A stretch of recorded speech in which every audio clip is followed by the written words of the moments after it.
After 15 years in the trenches, closing deals on every single industry you can imagine, I can tell you this, objections are never random. You already know the basic objection handling tactics. That's not your problem. Objections are feedback. They show you exactly where you let your prospects stay comfortable instead of making them face what's really at stake. Whether it's I need to think about it, pricing or time objection, it all comes back to the one thing. The problem wasn't big enough. In this training, I'm gonna show you how to engineer emotional ownership early on in the sale, so by the time you get to the close, the objections don't even come up. This is advanced objection prevention. And if you apply what I'll show you in this video, you'll stop losing deals to the same tired excuses. Objections are nothing but a mirror of you. And what I mean by that is your degree of willingness or unwillingness to go deep with your prospect is the degree to how much they're willing to open up. Think about this. If at the end of the call, your prospect says, I need to think about it, what they're saying is, dude, I didn't feel emotionally convicted. I didn't feel the pain. I'm not disturbed, because an undisturbed prospect will never buy or move. And part of your job as a salesperson to serve a prospect at the highest level is during the sale to get them to own their shit, to understand the magnitude and the reality of their situation. What happens if they don't change it? What happens if they don't pivot? What happens if they continue on the same trajectory? They need to get disturbed, because the fact is they are undisturbed when they got on the call. Otherwise, they would have already made the change. So they might be disturbed enough initially to get on the call with you, but if you don't agitate that and open it bigger, not to be evil or sadistic or whatever the case may be, it's to help them break their action threshold, to just jump over the edge and actually fully commit, especially when you're selling something high ticket. You need them to feel enough pain and enough consequence that, like, I gotta fix this now, and today is the day that I draw the line in the sand. The mirror in this example, if you're not willing to get uncomfortable, you're not willing to hold space, and you're not practicing that, there's a 0% chance you're gonna be able to eliminate these objections. So let me give you an example. Let's say you sell fitness, a high ticket fitness service, $5,000, and you help men, get their dream body. And you're talking to someone who's very overweight. Basic, average closer would go, oh, hey, what happens if, another 6 months goes by and nothing changes? They're gonna go, like, they'll talk to you in language. They'll say like, yeah, probably wouldn't be good, or like my back pain will be a little bit more. They talk in like inconvenience, or it's just like light, whatever, because the question is so basic and so surface level. The way we teach it in NBC sales, you have to go a little bit deeper. So I'll give you an example. Steve, can I ask you a tough question? I know it's so easy because we've seen this with some of our clients in the past. Like, they get into this health struggle for so long that it just becomes normal to them. Like, they become problem accustomed. Even though it kind of doesn't make sense, it's bad, like it's uncomfortable, but it's okay. They can still survive. They can still, get by. And if you had to have an honest look at your situation and how you're choosing to show up as a father, as a husband, and ultimately as a role model to your kids that look up to you, what kind of message are you secretly communicating to them? Health doesn't matter. I'm not, like, right? They're gonna start prioritizing, because watch this. I don't know, maybe it's him as a husband, right? I'm trying to ask them, like, how do you think, so I can ask, I'll show you different ways of how you go way deeper to get them to feel the consequence. Hey Steve, can I ask you a hard question? If I spoke to your wife, what would she secretly be hoping you change about your health? What do you think she thinks about you when she sees you trying month after month after month and not being able to get the change? And for your kids, what kind of example are you secretly communicating to them? Because obviously, I'm assuming you're their main role model, right? So by us not handling the health and making the change once and for all, what type of role model do we become in this case? Did you get them really feel it? I'm gonna say, I know that's not your intention, and I'm assuming that's why you're on the call today. So if you really had to think about it, what actually happens if we kind of continue to look at this casually, make a change here, try this fad diet there, never take a full real commitment of time, energy, everything into it? What do you think happens if we just continue this trajectory on and on and on? What do you think happens to you, your influence, just overall? And what about now makes this a real thing for you that you have to make the change? I'm gonna time out. The point is, I'm showing you how many layers deeper and deeper and deeper and deeper, hence the mirror. I'm very okay and comfortable and willing to go as deep as required to serve the prospect, to help them own their reality and their situation, because I know an undisturbed prospect, an unagitated prospect will never buy, will never move. And guess what? If they don't buy, I can't change their life. So the key distinction here is you have to get very comfortable being uncomfortable and holding space, because sometimes you sell to someone way older than you, way younger than you, an opposite sex, and it might feel a little bit weird. And the only reason it feels weird is because you're out of practice. The second thing to help you with objection prevention is to understand that emotional ownership isn't just a buzzword that you throw around. It's a process you engineer and guide your prospects through. So if we go back to the example, overweight guy, not taking his health seriously, not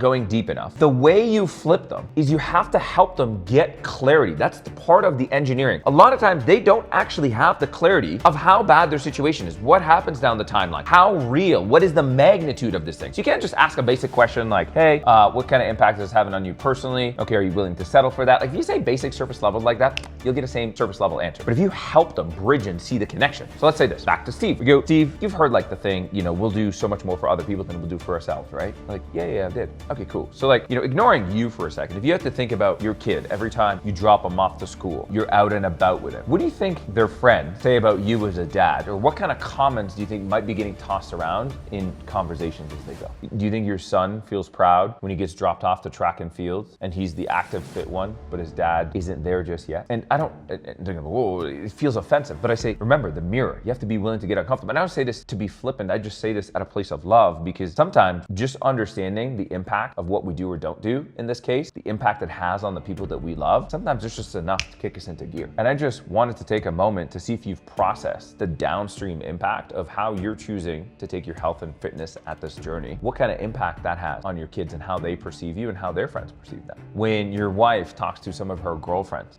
of course, they talk about us. Do you think your wife gets the opportunity to brag with pride? Because I'm sure she's gonna say you're a provider, you're amazing, you're loving. But do you think she gets to speak with as much pride and conviction as she possibly could? Oh, I'm not sure. Well, let's say you got to the dream body that you mentioned earlier. You got into that best shape. What kind of new conversations do you think your wife will be having with her friends? What kind of conversations do you think she's gonna be having with you? How do you think your kid's gonna respond? Oh, they'll say all these amazing things. So how much longer are you willing to delay and drag this out until you allow those conversations to be a reality in your life? Quick commercial break. If you're getting value from this and want to take your sales to the next level, click the link down below to get access to advanced sales training that isn't taught anywhere else, absolutely for free. See, what I'm doing here, when you're trying to get someone to have emotional ownership, you have to show them scenes of their life, scenes of their movie that they could have. Because if you think about it, anything we do, you do, I do, think of it like a parallel universe. There's a version of us that's more disciplined, more committed. There's a version of us that's a shithead, that drifts complete. And there's all these parallel universes. And if you can show them, hey, there's this better life that could exist that you might not be aware of, and you're choosing to be in this lane, like, do you understand the negative impact of all the bad things that are happening here? What you could have here if you made some of these shifts, and you try to create that duality and help them show them. And what you ask them is, how long are you willing to accept that this reality exists, that you could have it, it's within your grasp, but you're choosing to be here. And just that alone creates so much tension and turmoil inside that kicks them and snaps them out of this like logical, oh yeah, I'm just here just browsing, to owning their shit of like, holy crap, I really want to make this change. Funny story, one of our recent clients that joined our sales coaching program, they've been in our free community, consuming, showing up. They've almost been for a year. And I got on the call with him because I was so curious. I'm like, hey, like, you've been here, you've seen the value, you've seen all these people getting these transformations. What's kind of kept you from reaching out earlier, getting some of the help? He says, well, I just, I wanted to like know that I could do it on my own. I wanted to save up some money. I wanted to this, that. I'm still not sure that I need to do this now. And they were looking to get more information so they could project this into next year of like, okay, this is how much I need to save up. This is what I have. They were literally getting on a sales call with me to find out what they had to plan over the next 4 or 5 months so they could, for whatever qualifications, for whatever reasoning in their mind, then decide to join the program if we accepted them. And the crazy thing is, I just asked them one question. I said, have you considered, and I'll call him Bob to protect his identity. I'm like, Bob, have you considered every month that's gone by that you didn't have our coaching, that you didn't have our support, you didn't have our breakthroughs, you didn't have the insights, our help from the NBC sales marketing side, from the sales side, the set,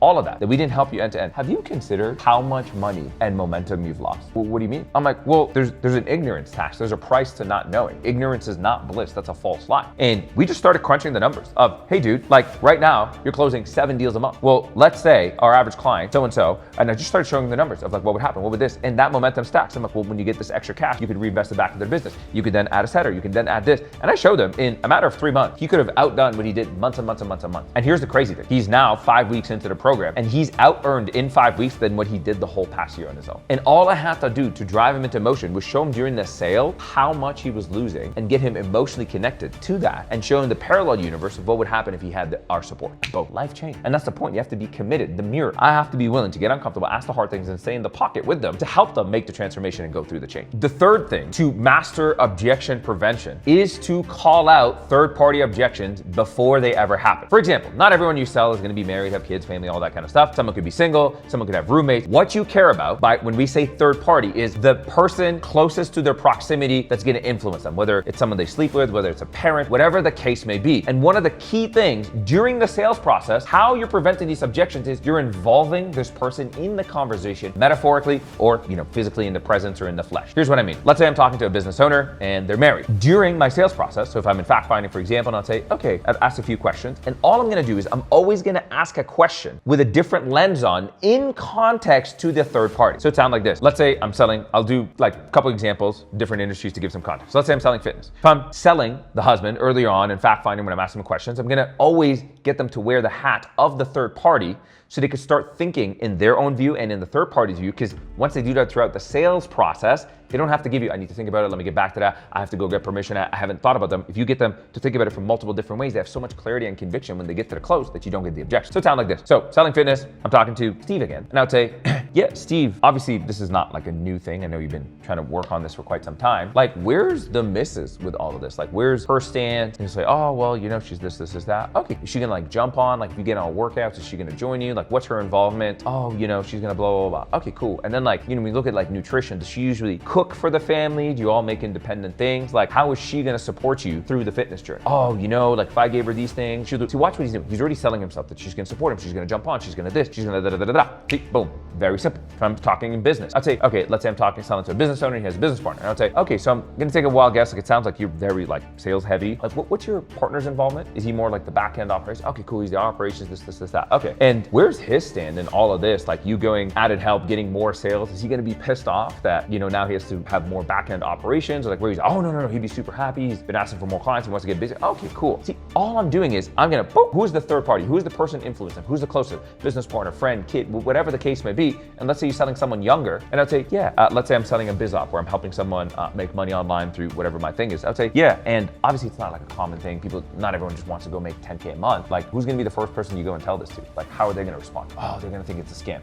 Boom. Now I'm like, oh dude, the person you look up to, you respected, you're gonna contact your parents, your friend, your roommate, the person you sleep with, they're gonna tell you it's a scam and you're about to go share that thing. I'm like, there's no way you're gonna buy me. So I'm like, I'm gonna ask them, okay, what would that person think about? Oh, they think it's a scam. I'm like, oh, okay, why is that? And now I have to go and unpack that. I can handle that objection way up front before it turns into a monster and kills me at the close. See, the key is always getting the third party, putting the hat of the third party for the person, and then asking them questions in context and in reference to the third party, so you can flush out their objections and help them think it through from another lens. So by the end, they're sold because they've thought it through from many different domains. Now, this fourth thing I'm gonna add as a bonus, and it's how you prevent buyer's remorse, churn, chargebacks, all of that. There's no point in building your prospects, serving them, unpacking all their objections, diffusing them, getting objectionless closes, doing all of that, only to sell them and just push them through, treat them like a number, and give them a shitty service. You have to take religious notes during the sales process and pass that on onto the client file, the notes, or the rest of the team, whether it's you or someone else that's dealing with them, can reference things that you learn about them throughout the sale. For example, I'm selling someone and they're doing it for their wife, they're doing it for the business partner, they're doing it for the kid, they're doing it to have that freedom. Throughout the process, I'm engaging them as we're fulfilling on them, whatever it is that we're doing for them. We're engaging with them like, hey man, yeah, I know, unless I'm,